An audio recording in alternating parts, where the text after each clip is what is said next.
morning, every day. Good morning. And what a beautiful day it is. What a beautiful day we are creating right here and right now. Yes. And since we're starting brand new, as we do every day, and this is the first Sunday of 2026, I must say, I'm the Reverend Anne Ray.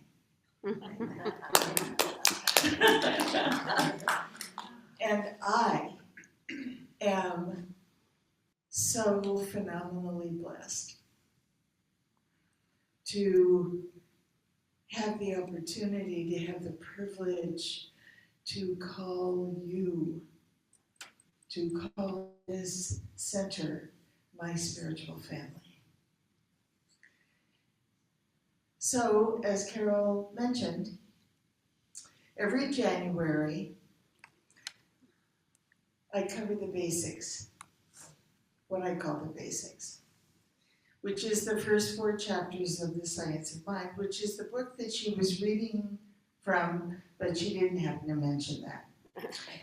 Anyway, Science of Mind the book was written by Ernest Holmes, originally published in 1926. 100 years. And isn't that funny? 100 years. Huh. And here we are. Well, and what we have learned from studying the principles of the science of mind over the years is that, and he reveals it again and again in his writings, is that he really didn't feel that he discovered anything. He really didn't feel that he owned any of these principles, that he owned any of these ideas, that he was the authority in any regard. What he felt was that he discovered a commonality, that as he studied what he considered to be the world's great teachings, starting back as far as he could find, that there was a commonality, that there was a common thread, and that common thread was what revealed itself in every way through every facet of life. And that common thread was worth paying attention to, because if we paid attention to it, then we might realize that whatever human thoughts we were having, not to judge them, but there might be a bigger idea.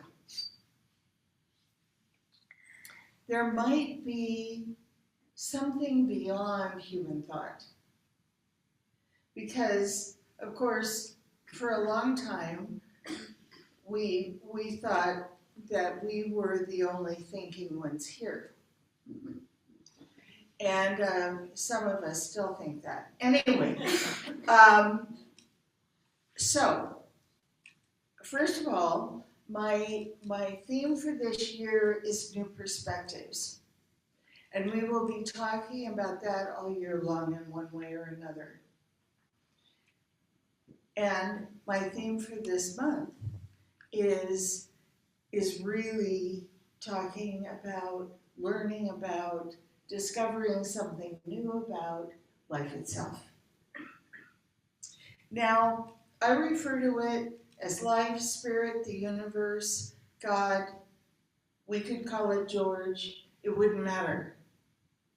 Because as you've heard me say many times before, we're the ones who feel the need to name things.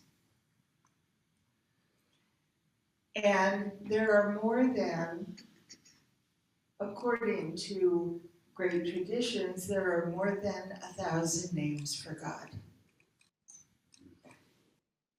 It's hard to name the nameless.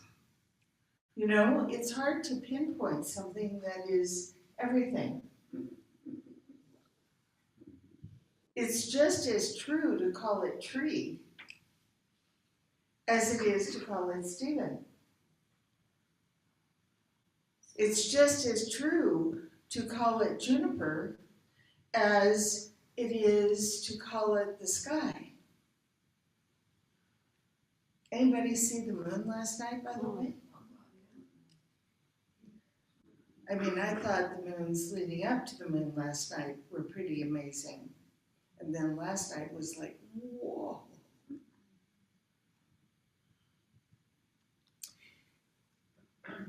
So, where do we start if we start at the beginning?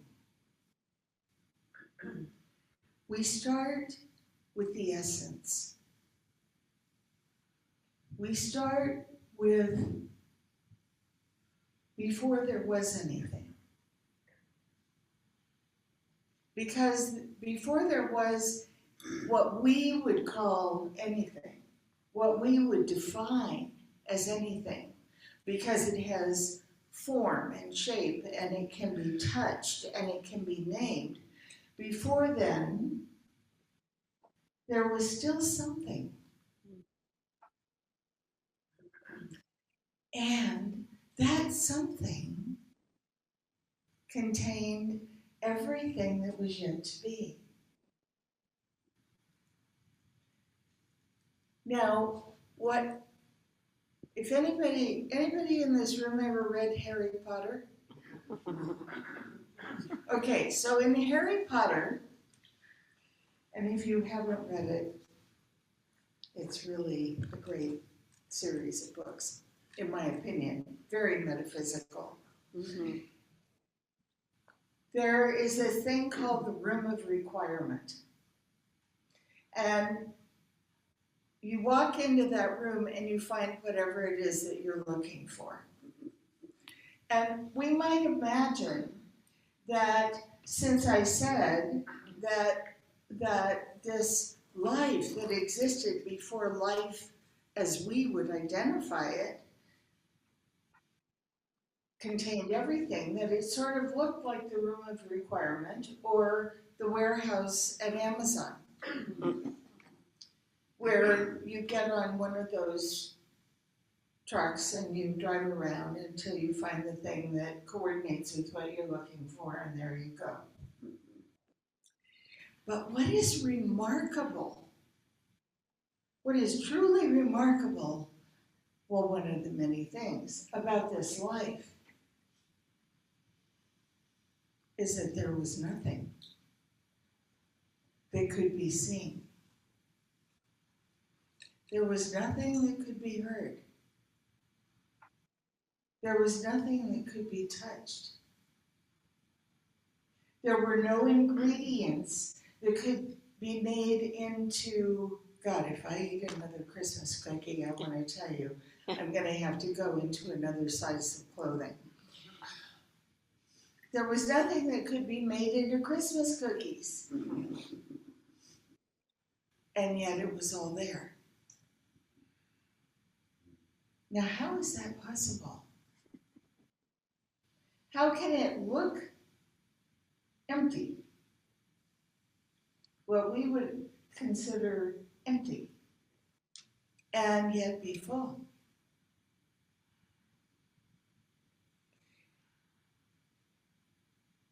So as time passed, this energy, this intelligence that had always been, had a certain curiosity about what might happen if it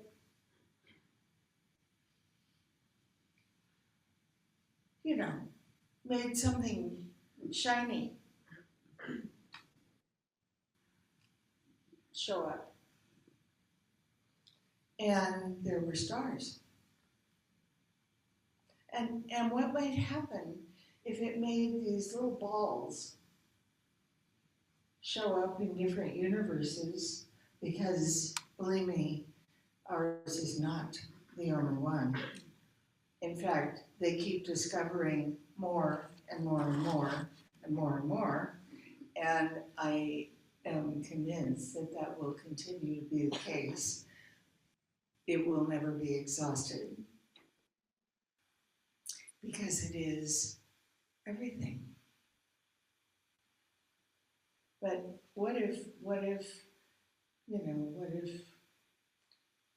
these little balls happened and they, maybe there was a bigger ball that shined a lot of light and a smaller ball that reflected that light. And so I'm putting it as if it was human thought, because that's how we understand things. Mm-hmm. If we don't have an example happening in human thought, then how can we make any sense of it? And that is the rub. Mm-hmm. That is the rub. Because human thought, no matter how brilliant, no matter how advanced, no matter how whatever, is still limited. Mm-hmm. And significantly limited by what it already knows. Yep. And I say that there's the rub, not only because of the limitation of human thought, but because when it comes 4 weeks from now to where we're talking about how we are empowered to work with this life in concert and actually co-create our life and our reality. In large part, that depends upon letting go of the seen and going beyond to what still remains unseen.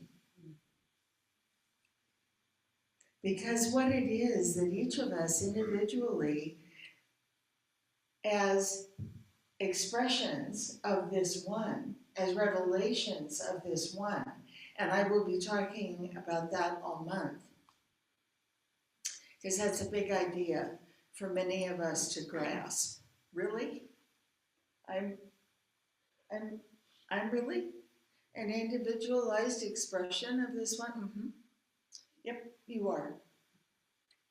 When in our ceremony, in our 4 directions ceremony and our Flames of Faith ceremony, where we ask each other to look into the eyes of God looking back at us, that is exactly what we're doing. And that's what we're doing every time we look into the eyes of anyone.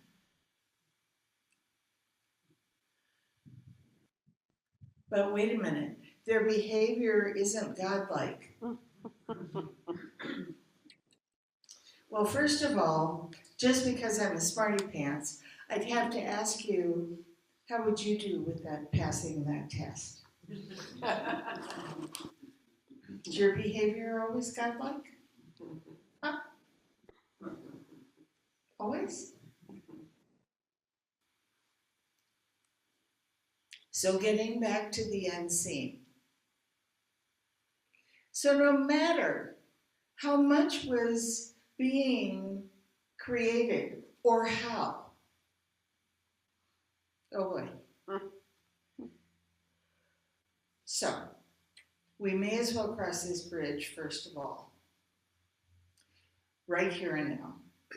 because this will come up again and again as we explore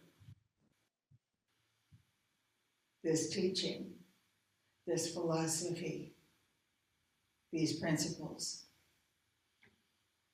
How is none of our business.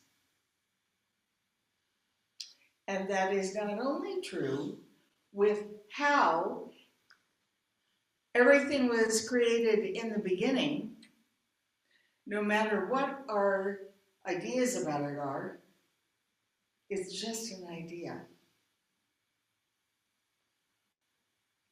And everything was created out of an idea, Mm-hmm. out of this pure intelligence. But the details of the how, which we are always so curious about, aren't we? Mm-hmm. Especially when it comes to our own how. Because how am I going to do this? How is this going to work out? How am I going to make that happen? Well, it is my desire that by the end of this month, you'll be willing to at least experiment, as Ernest Holmes said, with the possibility that there is something that has a bigger idea of how than you do, Mm-hmm. that can see all potential, all possibility at the same time, and coordinate everything that needs to happen in order for that potential and possibility to show up as X. But in the meantime, we'll start where we are. Mm-hmm. Because that is the only place we can start, is where we are. I have to keep an eye on my time this morning because I could be here till tomorrow. I so love re-exploring the basis of what we believe. So, whatever happens, happens in a zone where there is no time or space, because both time and space are human ideas. Because we have to define things, Yep. and we have to limit things, and we have to put things in boxes until we don't.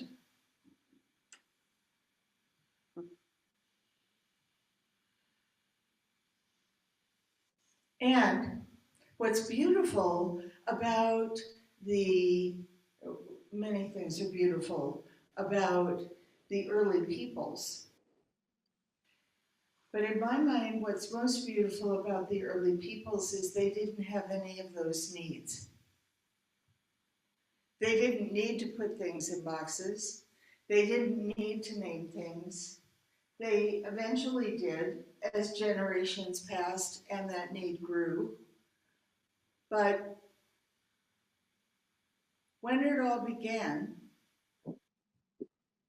there was just you and me, and then there was Denise, and then there was Deanna Joy, and then there was Kevin and Linda and Deborah and Cam and Stephen and Paul. And oh, look, over there is Joseph and Mel. Oh, and there's Bren and Martha and Darla and Carla.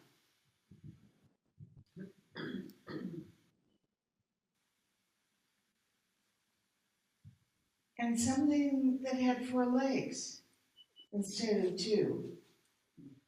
And I suspect And in fact, science has proven that the four-leggeds and the fishes and the other critters showed up way before we did. However it was that we showed up. Again, how doesn't matter.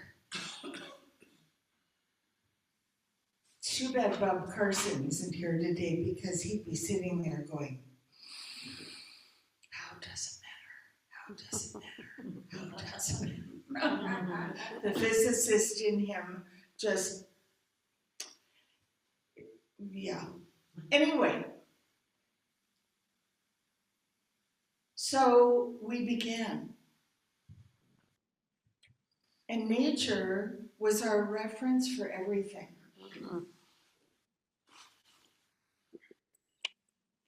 The changing of the seasons, what grew where, all of those things were discoveries. They weren't things that we created until we started watching how things grew and recognizing that they made seeds and thinking that maybe if we planted those seeds that maybe that thing would grow again somewhere else, or we could share it with someone else. All of those things were discoveries. And I love to use a small child as an example in this case for us to really be able to go into that place of wonder and awe. Because holy moly, that first tangerine must have been amazing, right? Mm-hmm. And that first ear of corn must have been phenomenal. So it was all a discovery and then an experiment. And the experiment, in my way of interpreting those early periods, the experiment was ongoing.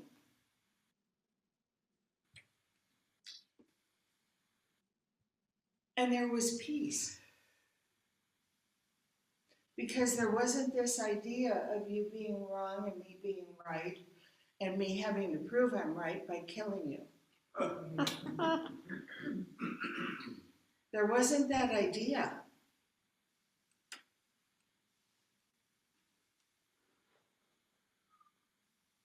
It's interesting. When Denise and I were at Ojo Caliente for her birthday, one of the things that we learned about those sacred waters is that they were discovered by ancient peoples. And even if those ancient peoples happened to be arguing about something and carrying weapons because they didn't feel safe with each other, apparently it didn't take us long to learn to carry weapons. There was an agreement around the property that is now Ojo that everyone would put their weapons down because this was a sacred space and a place of peace, and no one would bring their weapons in. They could all be there together in perfect peace and pick up their weapons when they left. Sounds to me like a good idea. As long as we feel that weapons are necessary. So we progressed, we learned things by watching how nature did things, and then we extrapolated from that if nature could do that, that maybe we could do that, and what if we took this branch of a tree and we carved it with a knife or something, and maybe we could somehow put branches together and then make something that we could burn or sit on, or it was all an experiment. It was the perfect classroom because everything was there.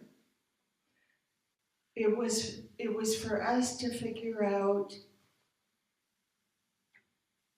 to recognize that we had an idea, and then what to do with the idea. But there was no question. The very important thing to remember about this is there was no question that everything was there. Everything that was needed was there. If it wasn't immediately there, it could be found. And it could be found in great abundance. So when did the abundance get turned off?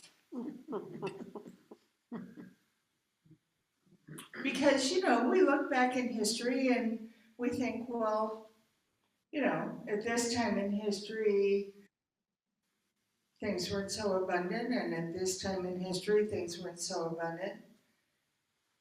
And my question would be, did the abundance get turned off?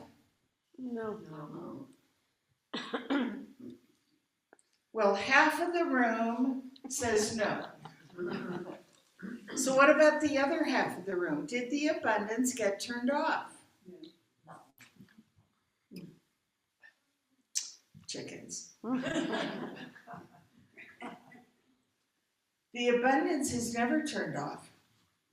It's not even turned down. Because it can't be. It is what it is. And it is part of life itself in its wholeness. So whatever ideas we may have been exposed to as we were growing up, that there was this being up in the sky that had very specific ideas about right and wrong, about good and bad, about who deserved and who didn't, about all this judgy stuff.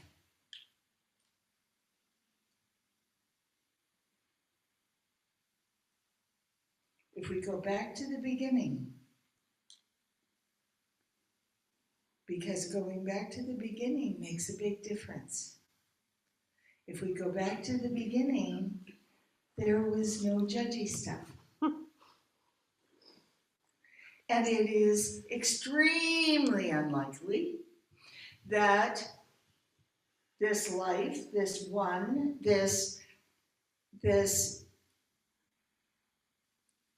uncontainable container, this irrepressible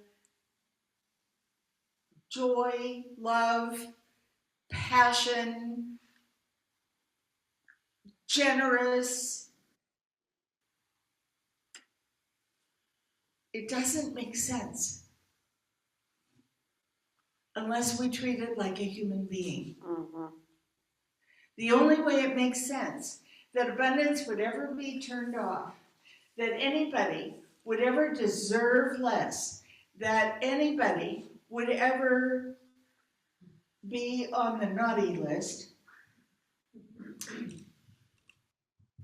is if it's a person. Mm-hmm. And things got a little messed up when we started thinking of the divine as a person. Because then it couldn't help but have human personality traits, right? Yeah. And human inclination.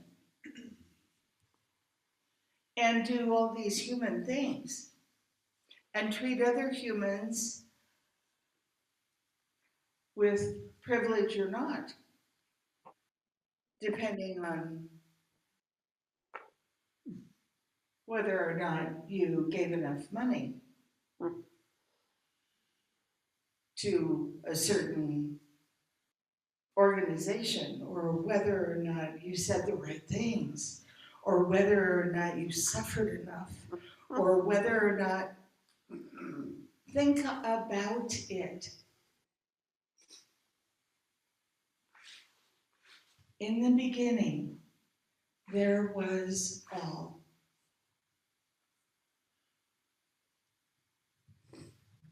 All is not a human idea. All is all.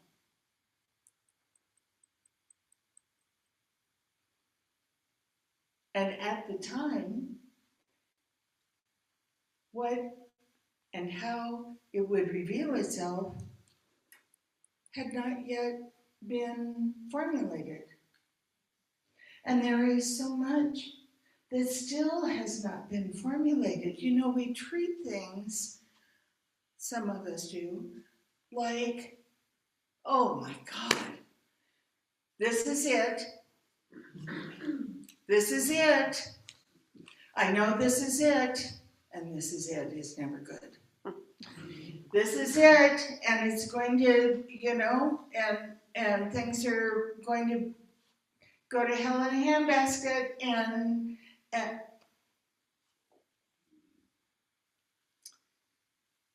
what we believe is what we receive. And that is no made up, concocted, woo-woo idea. Because the invitation, as you've heard me speak of it many times, the invitation is always there to go within, accept just as best you can where you are right here and now, where each of us is right here and now. Accept the possibility of all that you are. In your fullness, in your most ideally imagined circumstance,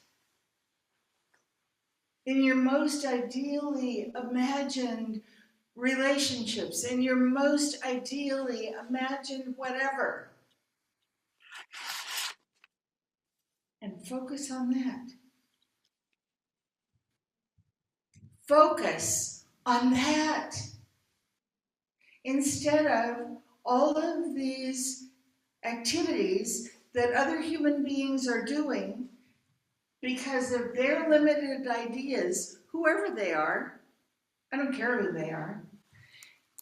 This is not a hidden political statement. People who are operating out of limitation will always be revealing limitation. Yes. People who are operating out of generosity and abundance will always have the abundance to be generous. Right.